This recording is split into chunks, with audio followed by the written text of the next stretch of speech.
hindi sinimulan ni Lolong ang gera laban sa mga rebeldeng Atubao, walang mga inosenteng taga-tumahan ang mamamatay.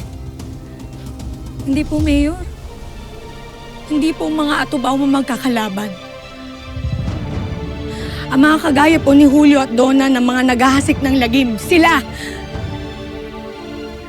Sila ang pumatay sa ate ko at kay Elsie! I'm sorry, Jezebel. Mga parata mo yan. Iyan. Atubao ang may kasalanan dito. Ano? Ako na lang ba magsasabi ng totoo? Lahat ba kayo naniniwala na mga Atubao ang magkakalaban, magkakaaway? Si Lolong?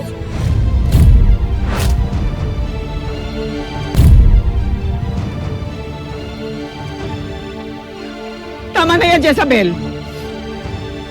Hindi na maibabalik. Nanggalit natin yung buhay ni Maring Isabel at ni Elsie. Sana kahit sa panahon ito, bigyan natin sila ng katahimikan.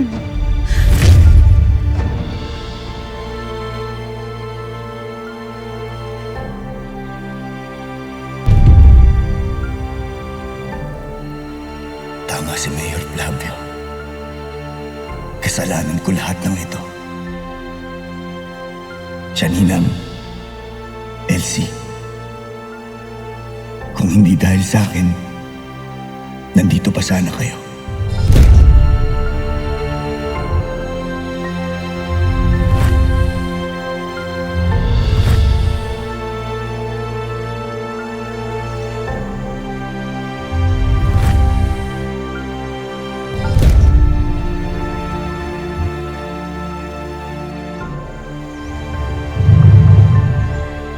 Di ka nasasama sa akin, Dakila.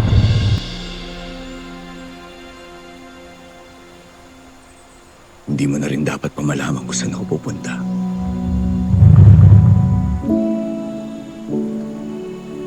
Pero gusto ko lang malaman mo na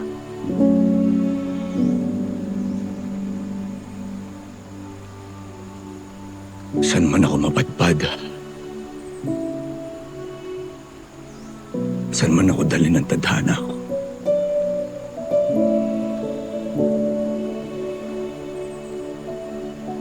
habang buhay ka nasa puso't isipan ko. Dakila, huwag kang mag-alala.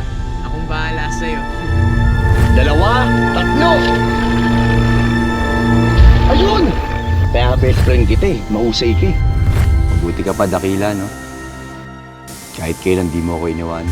Kaya bakit ngayon ka lang napakita sa akin?